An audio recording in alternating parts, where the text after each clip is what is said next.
Hola, soy el doctor Alberto Winterger y hoy vamos a hablar sobre una afección que es muy común pero es grave, el bruxismo.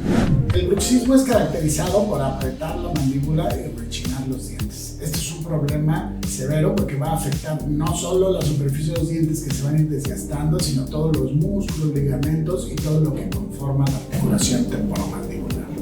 Ofrecemos tratamientos personalizados de acuerdo a lo que tú necesites, desde una férula oclusal de descanso hasta terapias restaurativas. Lo importante es atenderte por un especialista. No permitas que el bruxismo te robe tu sonrisa y te provoque problemas como el dolor.